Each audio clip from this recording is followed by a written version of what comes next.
ito po yung kalsada na laging binabaha. Wala pong tubig, may konti lang po siya, pero nakakadaan naman po lahat ng sasakyan sa Lipungan.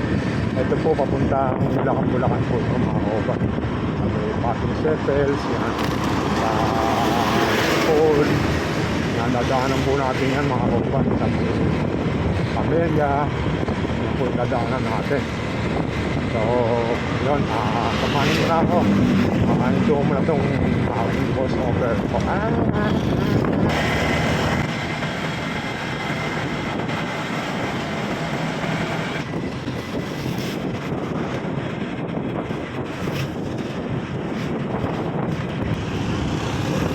So, yun, mga kauban, dito po tayo sa...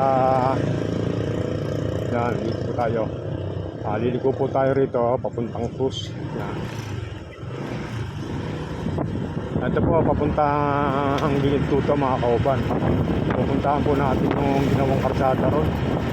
Yan, ito po yung kahabaan ng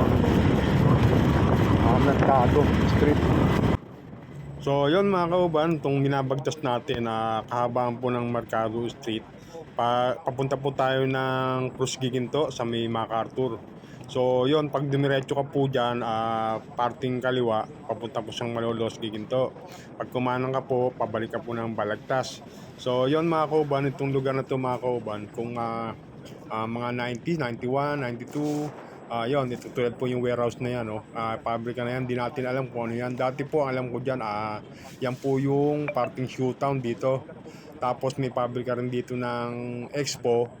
Yun, napasok po tayo dyan noong araw, mga sa Shoetown, sa rubber, gawaan po ng night. Ang sweldo lang po namin, kung di ako nagkakamali, 75 pesos isang araw, 8 oras po. Yan, ang sweldo namin. Minsan may panggabi, isang linggong panggabi, isang linggong pangumaga, 75 pesos. Minsan may overtime, napakababa rin po ng bigay noon. Hindi ko lang po matandaan ngayon. So, itong kahabaan na to, napakaraming kalsada rito.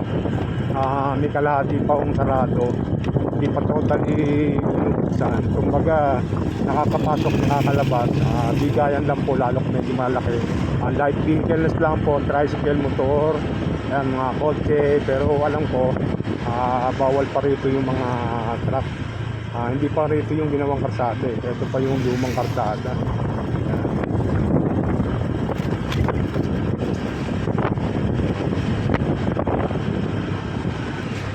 Napakaluwag po ng kalsada rito.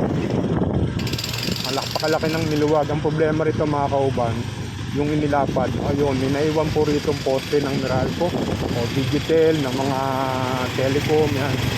Kaya may poste ng Meralco. Tapos continuous pa rin yung paggawa rito. Yan, magawa pa rin sila ng kanal. Dahil hindi pa nga po tapos. Pero nakakalabas-masok na po rito ang mga light vehicle. Ito po yung Cruz Giginto, tapos may nakapila na itong tricycle. Yan, hindi tayo. Sabi muna tayo, paraanin muna natin mga sasakyan na iba. So yun, ito na nga po yung Cruz Giginto mga kauban. Tapos yung iba nagabol nung pagkataas ng karsa. Yung iba nagabol dahil katulad po niyan, lumubog na po yung tindahan nila. Tapos ayan po yung mga pilahan. Dati yung mga pilahan na yan, nandun po sa may basketballan na binabaha rin. So ngayon dito muna sila sa karsada. Yun, ito po yung update ko rito sa Cruz Giginto. Yan. Tapos yung ayan, ito po yung isa pa rin, poste rin po ito, tatlo. Yan, tapos yung palengke medyo naiwanan, siguro mga isang hollow block to. May kanal naman, hindi naman siguro babahayin na to. Tapos ito na nga po yung Cruz. Maganda na po yung karsada, hindi na po tayo babahayin dito. Pag ito maganda na rito, makakadaan na rito yung mga truck.